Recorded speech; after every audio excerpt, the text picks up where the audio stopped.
ठीक है, क्योंकि सब लोग चाहते हैं कि नीट में सिलेक्शन हो, है ना। कौन नहीं चाहता है कि नीट में सिलेक्शन नहीं हो। बहुत सारे लोग 1 ड्रॉप 3 ड्रॉप 5 ड्रॉप हो रहे हैं और मैंने ऐसे भी देखे हैं कि 7 ड्रॉप हो चुके हैं। हो रहा है सही स्मार्ट गाइडेंस और स्मार्ट तरीके से अगर प्रिपेयर करोगे तो जरूर सिलेक्शन होगा आपका, और आप नहीं करोगे तो श्योर आपका नहीं होगा सिलेक्शन। मेरा स्कोर अच्छा आ रहा है, बाकी का मैं वीडियो क्या इस पे ओपिनियन और मैंने कैसे तैयारी की मैं उस पर बात करूंगा, ठीक है।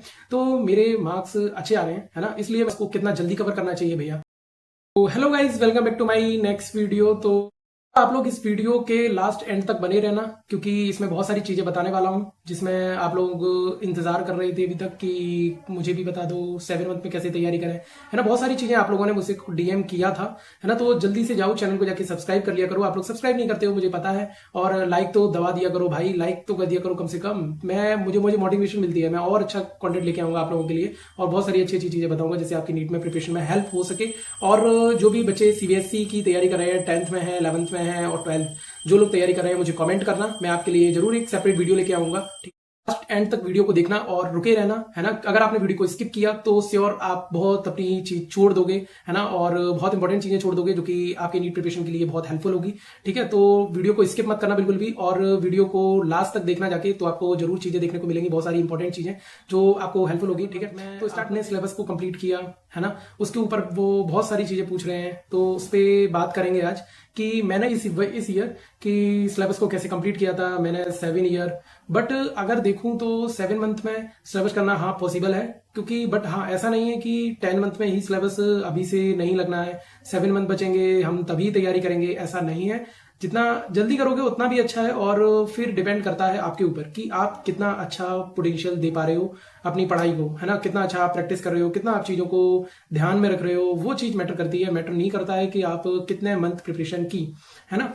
सभी का अलग अलग हो सकता है, कुछ लोग स्टार्टिंग से ही बहुत अच्छा करते हैं और लास्ट तक अच्छा करते हैं, कुछ लोग 7 मंथ में अच्छा कर देते हैं, कुछ लोग 5 मंथ के अंदर भी अच्छा हुई। मैं अपना ओपिनियन बताऊंगा और अपनी जर्नी को शेयर करूंगा एक तरीके से कि मैंने कैसे कैसे प्रिपरेशन की, और आपको भी आइडिया दूंगा कि आप कैसे कर पाओगे बेस्ट अपना, ठीक है। क्योंकि सब लोग चाहते हैं कि नीट में सिलेक्शन हो, है ना। कौन नहीं चाहता है कि नीट में सिलेक्शन नहीं हो। बहुत सारे लोग 1 ड्रॉप 3 ड्रॉप 5 ड्रॉप हो रहे हैं और मैंने ऐसे भी देखे हैं कि 7 ड्रॉप हो चुके हैं, सिलेक्शन नहीं हो रहा है। ऐसा नहीं है कि वो मेहनत नहीं कर रहे हैं, मेहनत कर रहे हैं, सिलेक्शन नहीं हो रहा है। सही स्मार्ट गाइडेंस और स्मार्ट तरीके से अगर प्रिपेयर करोगे तो जरूर सिलेक्शन होगा आपका, और आप नहीं करोगे तो श्योर आपका नहीं होगा सिलेक्शन, क्योंकि आपके बहुत सारे लोग देखने को मिलते होंगे जिनका सिलेक्शन नहीं हुआ है, ठीक है। तो मेरा नाम ऋषभ यादव है ना। मैं नीट 1 ईयर ड्रॉपर था और मैंने प्रिपरेशन की, तो इस बार मेरा स्कोर अच्छा आ रहा है। बाकी का मैं प्रीवियस वीडियो में बता चुका हूं कि मेरा स्कोर कितना आ रहा है, तो आप जाके देख सकते हो, ठीक है। और मैं क्या इस पे ओपिनियन और मैंने कैसे तैयारी की मैं उस पर बात करूंगा, ठीक है। तो मेरे मार्क्स अच्छे आ रहे हैं, है ना, इसलिए मैंने सोचा कि आप लोगों को भी बताऊं कि कैसे प्रिपेयर आप कर सकते हो, आप कितना अच्छा बेस्ट कर सकते हो अपना, उस पर बात करेंगे।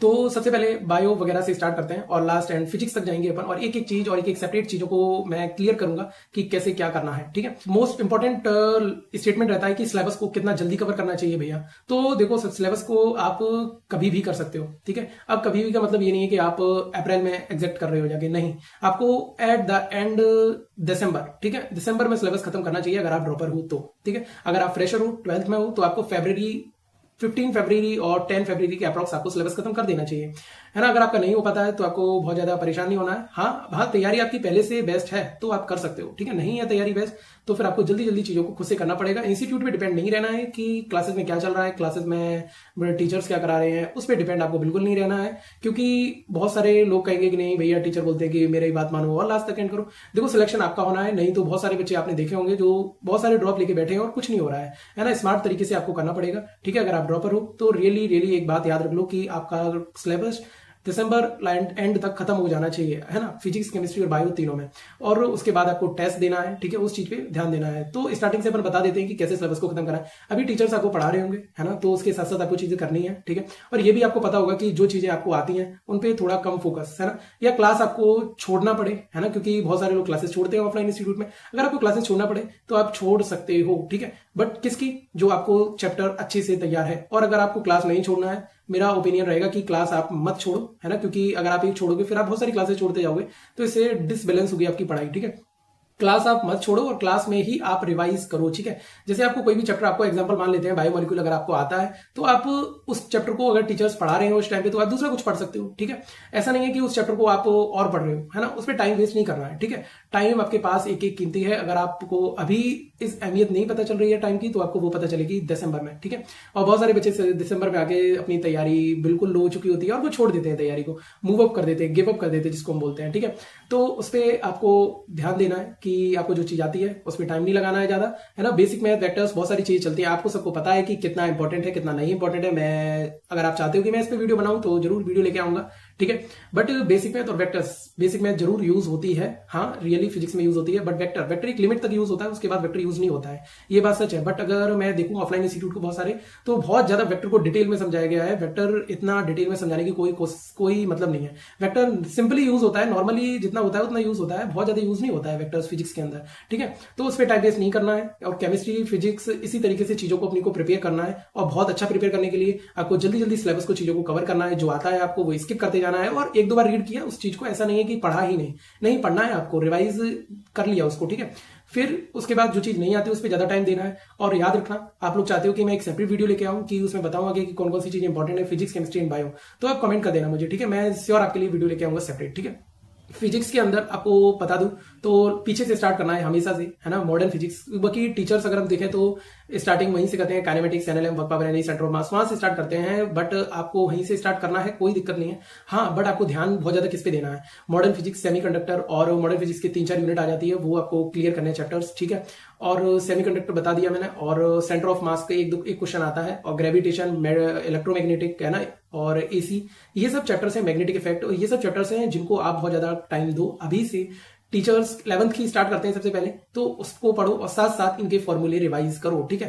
क्वेश्चंस इनके एक एक दो दो क्वेश्चन पर डे, 5-5 क्वेश्चन लगाओ इनके, है ना, प्रैक्टिस करो, तो फिजिक्स आपकी बेस्ट हो पाएगी। क्योंकि 12th की फिजिक्स स्टार्ट होगी जब, तो आपका जब तक मोटिवेशन डाउन हो चुका होगा और आप बिल्कुल हाथ खड़े कर दोगे नीट से, है ना। तो इसलिए बहुत सारे बच्चों के यही हाल है, इसलिए उनका सिलेक्शन नहीं हो रहा है। तो इसलिए आपको ये याद रखना है कि क्या चीज इंपॉर्टेंट है, उसको आप अभी से स्टार्ट कर दो पढ़ना। नहीं करोगे तो वो पछतावा आपको मई में होगा, है ना। मई से पहले ही पछतावा हो जाएगा, दिसंबर में ही पता चल जाएगा आपको। तो इस चीज पे ध्यान देना है। केमिस्ट्री में भी ऐसे ही करना है। फिजिकल के अंदर इलेक्ट्रोकेमिस्ट्री सबसे ज्यादा पूछी जाती है, एटॉमिक, केमिकल, काइनेटिक, तो इन चैप्टर्स को बहुत ज्यादा ध्यान देना, ठीक है। बल्कि हाँ, टीचर्स इनको ही पहले पढ़ाते हैं, है ना। हाँ, केमिस्ट्री के अंदर सबसे बहुत इंपॉर्टेंट बात है कि ऑर्गेनिक ज्यादा पूछी जाती है और ऑर्गेनिक ज्यादा आती भी है।